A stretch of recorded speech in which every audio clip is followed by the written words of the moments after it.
kita mulakan dahulu majlis ilmu kita ini dengan bacaan Al-Fatihah dan juga doa pendek ya. A'udzubillahi minasyaitonirrajim. Bismillahirrahmanirrahim. Alhamdulillahirabbil alamin. Arrahmanirrahim. Maliki yaumiddin. Iyyaka na'budu wa iyyaka nasta'in. Ihdinas siratal mustaqim. صراط الذين أنعمت عليهم غير المغضوب عليهم ولا الضالين آمين رب اشرح لي صدري ويسر لي أمري واحلل عقدة من لساني يفقهوا قولي سبحانك لا علم لنا إلا ما علمتنا إنك أنت العليم الحكيم. Baik, insya-Allah hari ini merupakan hari yang kedua kita berkongsi daripada buku Tip-Tip Cemerlang daripada Al-Quran. Sebelum itu saya nak pastikan yang sahabat-sahabat penonton yang mengikuti rancangan kita pada pagi ini sama ada di Facebook Persatuan Rumah Ngaji Negeri Kelantan ataupun di Facebook ATAR, Akademi Tadabbur Rumah Ngaji, sila berikan makluman sama ada jelas ataupun tidak suara dan juga slide yang saya tunjukkan. Ya. Okey, nampaknya Cikgu Masdiah sudah memaklumkan jelas, alhamdulillah ya. Apa-apa pun sila berikan komen sekiranya ada masalah dan sebagainya, pandangan dan nota-nota silakan tulis dan sharekan kita punya perkongsian pada hari ini. Mudah-mudahan amalan kita berkongsi ini bukan sahaja daripada orang yang menyampaikan tetapi daripada sahabat-sahabat yang berkongsi juga mudah-mudahan Allah ganjarkan dengan pahala yang sewajarnya insya-Allah. Baik, jadi pada hari ini kita tajuk bab yang kedua daripada buku Tip-Tip Cemerlang daripada Al-Quran tulisan Datuk Dr. Daniel Zainal Abidin. Ya, buku ini memang sebenarnya mengutarakan 36 tips-tips, tapi pada hari ini saya akan kongsikan tip yang kedua iaitu cemerlang dengan iman dan takwa. Ya, semua poin-poinnya adalah diambil daripada buku ini ya. Baik. Nah, sebelum saya teruskan dengan bab yang kedua, mungkin saya eloklah saya bawa sedikit, kita berulang kaji dahulu daripada hari yang pertama yang disampaikan oleh Ustaz Fauzan ya, di mana mendefinisikan tentang kecemerlangan duniawi berbanding dengan kecemerlangan hakiki ya. Jadi kecemerlangan duniawi ini kalau kita tafsirannya mungkin kita dapat memberi ataupun daripada segi tafsirannya dia adalah subjektif ya. Kecemerlangan duniawi adalah subjektif, sama ada kita cemerlang di dalam akademik, cemerlang di dalam bidang kerjaya, cemerlang dari segi bersama keluarga dan lain-lain lagi. Tetapi apa yang penting di sini ialah kita hendak mendapatkan kefahaman yang jelas bahawa kecemerlangan yang sedang kita bincangkan pada hari ini adalah kecemerlangan hakiki ya. Di mana menurut buku ini yang seperti mana yang telah yang ditulis oleh penulis bahawa menurut Imam Ghazali kecemerlangan hakiki itu adalah satu kecemerlangan yang kekal abadi yang terdiri daripada empat perkara ini, kekal abadi, kegembiraannya berkekalan dan tidak wujud lagi kejahilan, tidak wujud lagi kemiskinan. Makna dalam usaha kita untuk mendapatkan kecemerlangan duniawi, kita sama-samalah berharap agar poin-poin di sini, 4 poin di sinilah yang menjadi titik fokus kita. Kerana kita nak pastikan bahawa kecemerlangan duniawi yang kita dapat daripada sama ada kegembiraan hidup setiap hari, kegembiraan bersama keluarga dalam organisasi dan sebagainya, tidak ada lagi kejahilan di mana kita akan sentiasa beramal ataupun melakukan sesuatu berdasarkan ilmu yang sahih daripada Al-Quran dan Sunnah, dan kita juga di sini mengumpulkan harta kekayaan sehingga tidak ada lagi kemiskinan kerana itulah dia sebenarnya kecemerlangan di dunia yang kita dapat ini hanyalah menjadi alat bagi mencapai kecemerlangan di akhirat. Itulah yang kita dambakan ya, di mana kecemerlangan hakiki ini mendapat kesempurnaan nikmatnya yang mana sama-sama kita bincangkan sebelum ini, dan fokus kepada perbincangan dalam buku ini adalah kesempurnaan nikmat dengan memasuki syurga insya-Allah mudah-mudahan dengan rahmat Allah Subhanahu Wa Taala kita semua berjaya untuk sampai ke syurga bagi bertemu Allah Subhanahu Wa Taala insya-Allah. Baik. Dalam perkongsian yang pertama juga Ustaz Fauzan sudah pun memberikan 8 ciri-ciri global champion ya, kerana bab 1 membincangkan tentang global champion. Saya ulang balik ini sekadar untuk ulang kaji ya, saya tak akan masuk dengan detail, cuma mungkin bagi sahabat-sahabat penonton yang mengikuti rancangan kita pada pagi ini, kalau terlepas siri yang pertama, boleh lagi semak dalam kita punya Facebook ya, iaitu perkongsian yang pertama mengenai global champion. Cemerlangan, tip-tip cemerlang yang pertama adalah mendapatkan ciri-ciri supaya kita berusaha bersama-sama, bukan sekadar menjadi champion kampung, bukan sekadar menjadi champion dalam keluarga, tapi kita hendak menjadi champion di dalam secara global. Apakah ciri-cirinya? Iaitu kita berbangga dengan produk yang istimewa, berfikir sebagai pemimpin, penguasaan ilmu, penghayatan akhlak yang unggul, mementingkan kualiti dalam hidup, memberi fokus kepada inovasi, kajian dan pembangunan, tidak berasa inferior ataupun rendah diri dan mampu bekerja sama dengan orang lain.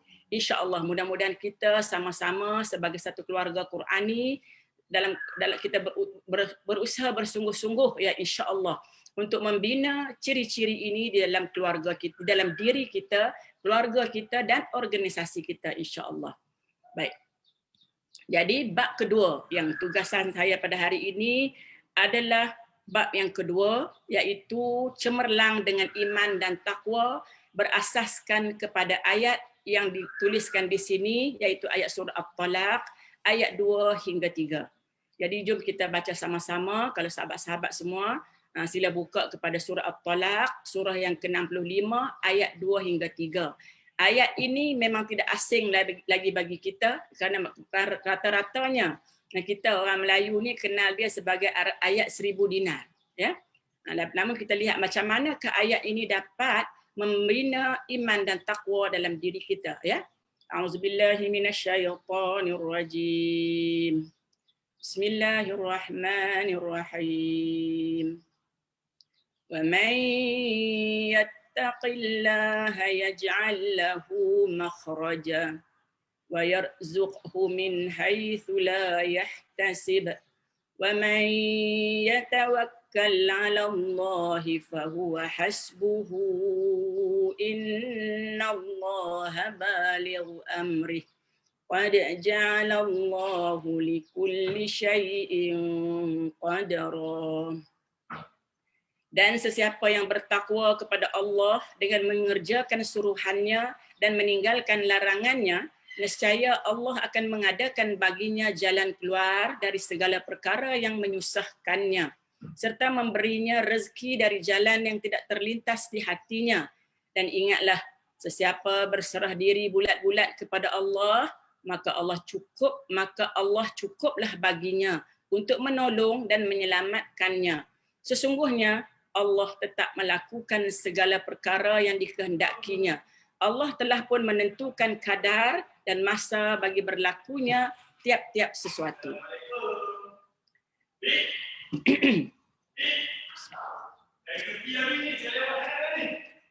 Baik, berdasarkan buku ini ya, apa yang dimaksudkan di sini adalah berhubung dengan ayat ini, Imam Ahmad melaporkan daripada Abu Zar, Nabi Muhammad SAW membacakan ayat ini kepadaku, iaitu kepada Abu Zar. Kemudian baginda berkata, wahai Abu Zar, apabila manusia berpegang teguh dengan ayat ini, ia sudah mencukupi bagi mereka.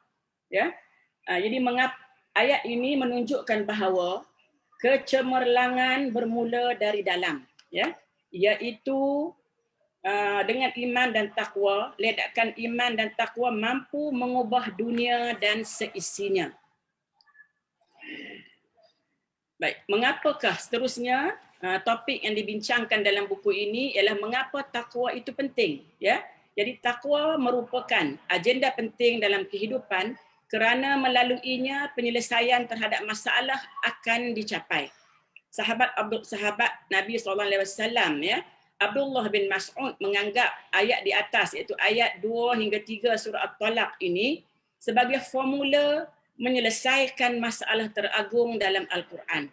Ia menunjukkan mereka yang bertakwa akan diilhamkan Allah Subhanahu wa taala dengan petunjuk, ya. Berpandukan petunjuk itulah mereka mampu menyelesaikan masalah yang dihadapi oleh mereka. Lebih daripada itu, takwa juga memurahkan rezeki mereka di dunia. Ya. Jadi mengikut Ibnu Abi Hatim, ayat ini diturunkan berkaitan dengan insiden Auf bin Malik yang ditawan oleh musuh.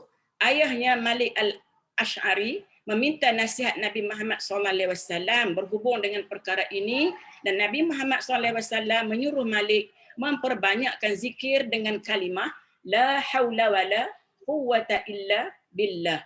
Tidak berapa lama selepas itu, Auf dapat melepaskan diri dan beliau terus kembali dengan membawa unta-unta musuh bersamanya. Betapa bapanya bersyukur dengan apa yang berlaku, dan berita ini terus disampaikan kepada Nabi Muhammad SAW yang juga turut bersyukur dan mengizinkan unta-unta itu dimanfaatkan. Jadi kisah ini menunjukkan bahawa takwa berkait rapat dengan pertolongan Allah Subhanahu wa taala dan kemurahan rezeki. Kesemua ini akan menghasilkan kecemerlangan di dunia dan kecemerlangan di akhirat. Itulah pentingnya takwa berdasarkan kepada tadabbur ayat tadi. Baik. Jadi seterusnya Allah Subhanahu wa taala juga dalam ayat ini juga membawa ayat yang lain ya untuk kita bincangkan, untuk kita renungi bersama, yaitu surah Al-Anfal ayat 29. A'udzubillahi minasyaitonir rajim. يا أيها الذين آمنوا إن تتقوا الله يجعل لكم فرقانا ويكفر عنكم سيئاتكم ويغفر لكم والله ذو الفضل العظيم. Wahai orang-orang yang beriman, jika kamu bertakwa kepada Allah, nescaya ia mengadakan bagi kamu petunjuk yang membezakan antara yang benar dengan yang salah dan menghapuskan kesalahan-kesalahan kamu serta mengampunkan dosa-dosa kamu, dan Allah sememangnya mempunyai limpah kurnia yang besar.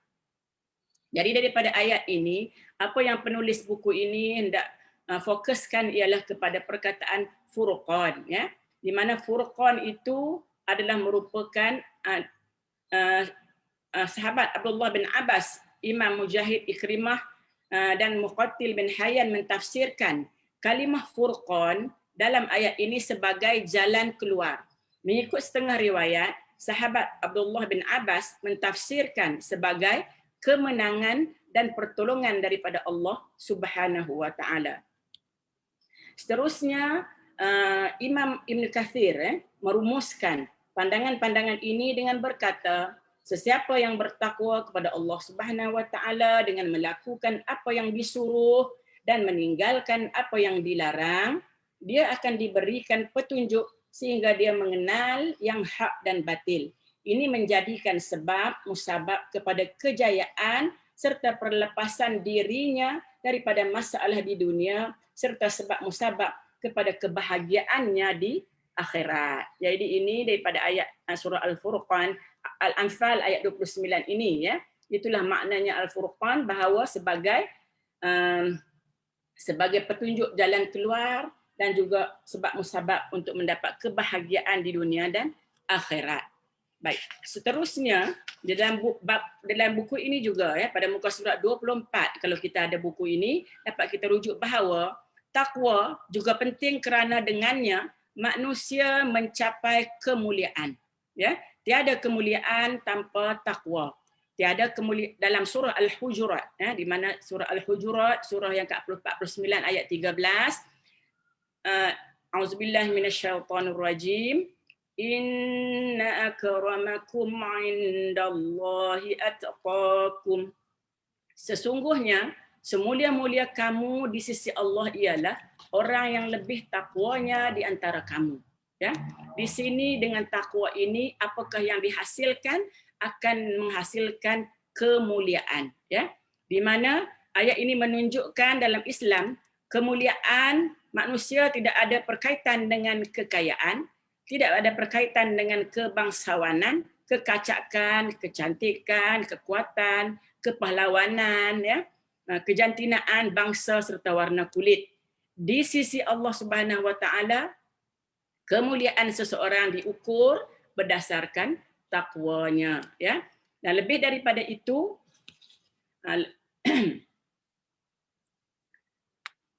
lebih daripada itu, takwa juga merupakan tiket ke syurga.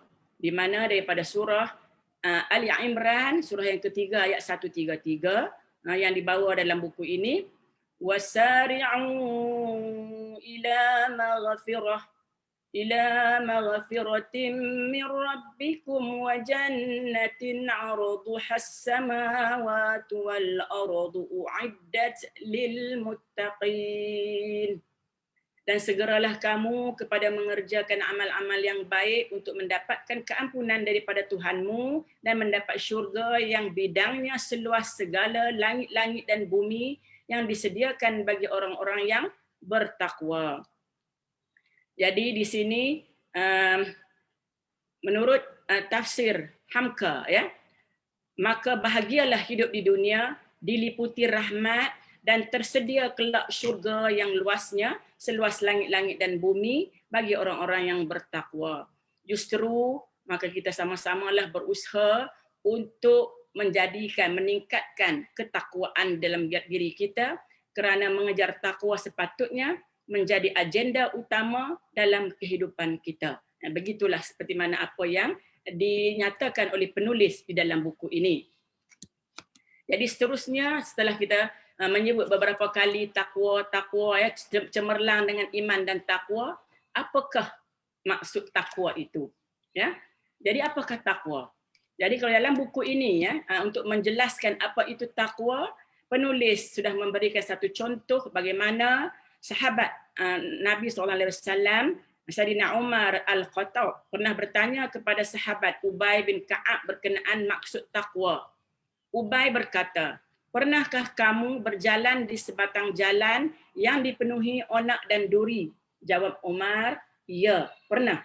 Ubay bertanya lagi, apakah yang kamu lakukan ketika itu?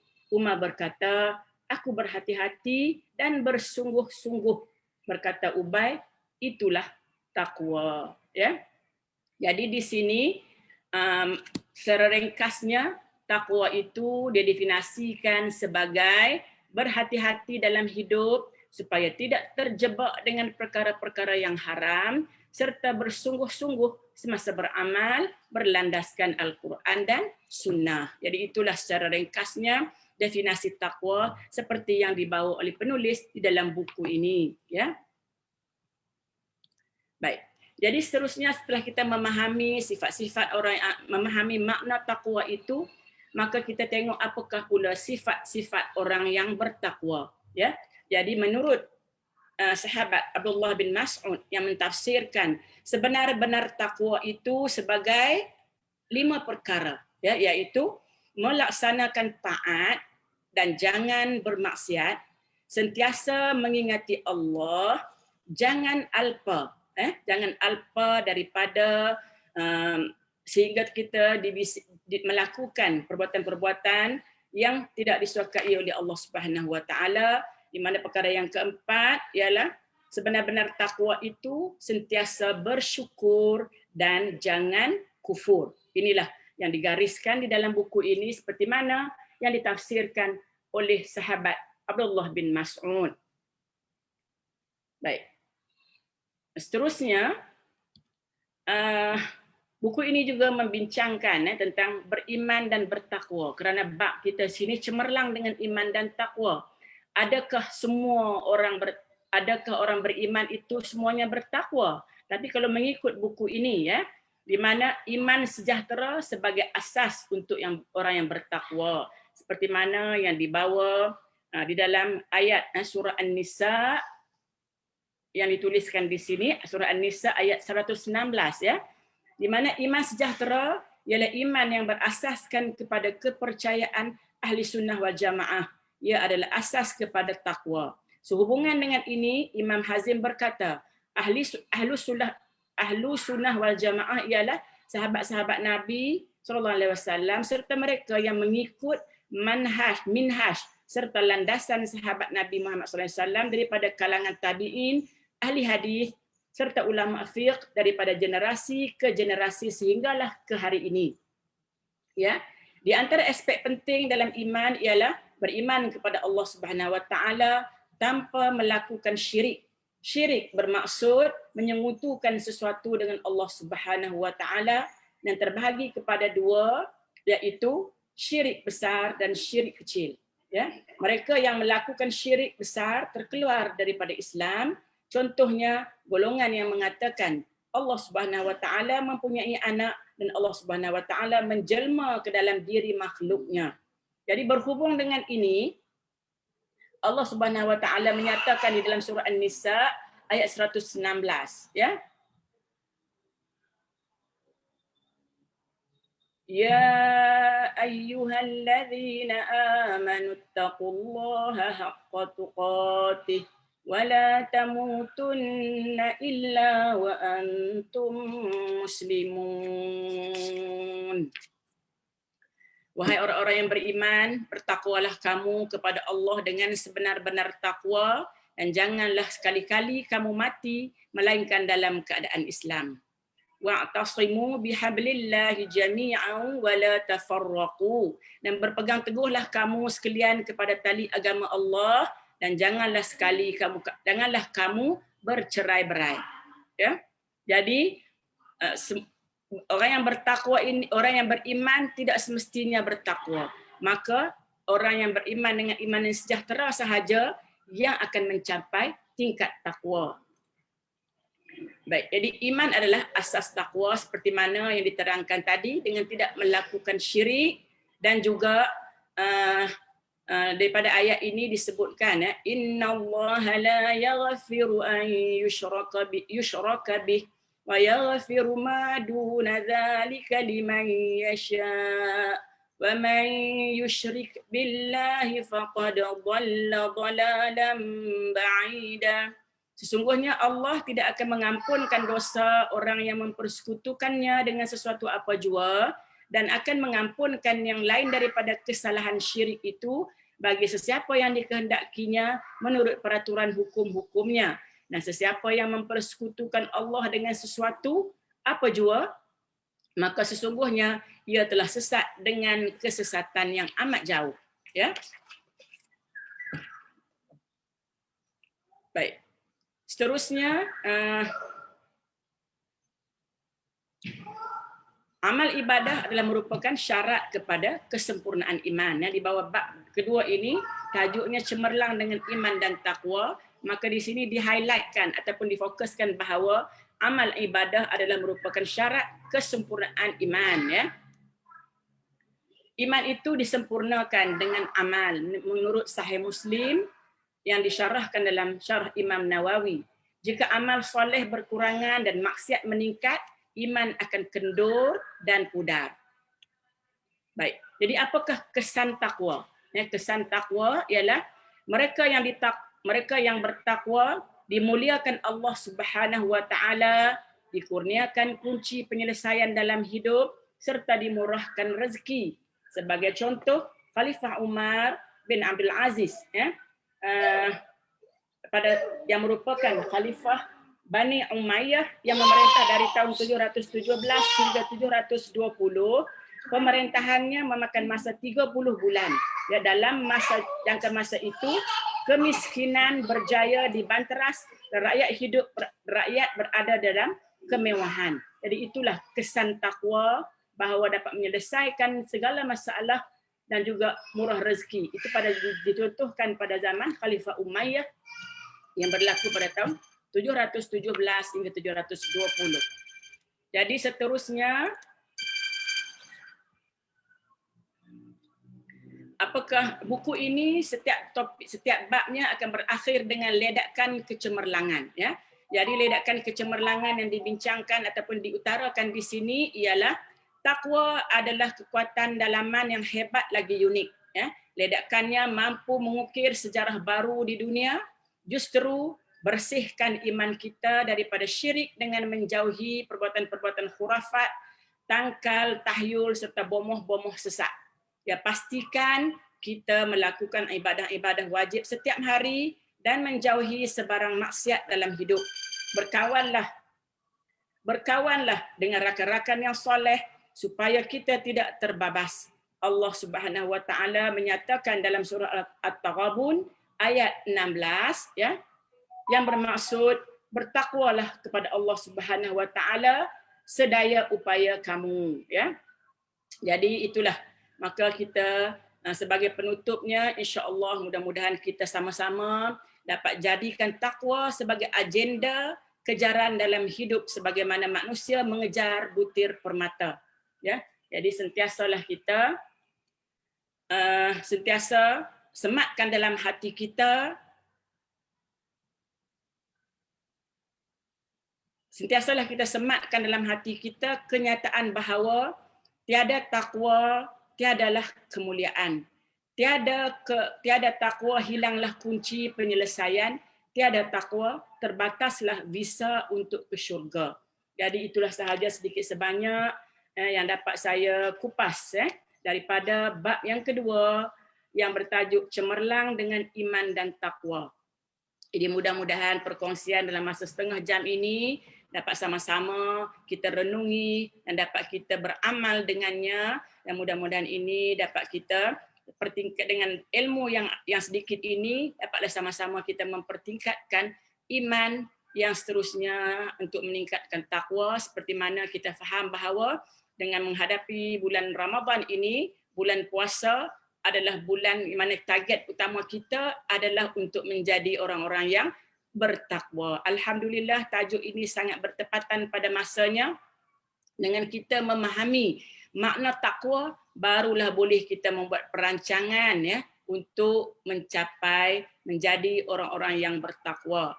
Ya, insya-Allah mudah-mudahan sedikit ilmu, sedikit perkongsian ini menjadi ilmu yang dapat dimanfaatkan. Saya minta ampun, minta maaf sekiranya terdapat kesilapan-kesilapan dalam membaca Al-Quran ataupun dalam kesilapan menyampaikan poin-poin yang dibawa oleh penulis dalam buku ini. Bersama-samalah kita tutup majlis dengan tasbih kafarah dan surah Al-As. Subhanakallahumma wa bihamdika asyhadu an la ilaha illa anta astaghfiruka wa atubu ilaik. Wal 'asr innal insana lafi khusr illa alladhina amanu wa 'amilus solihati wa tawassaw bil haqq wa tawassaw bis sabr. Baik, sekian, terima kasih atas perhatian sahabat-sahabat semua. Mudah-mudahan kita dapat sama-sama berkongsi dan share-sharekan perkongsian ini. Mudah-mudahan Allah memberikan ganjaran kepada kita sebagai orang-orang yang berkongsi ilmu, insya-Allah. Sekian, terima kasih. Assalamualaikum warahmatullahi wabarakatuh.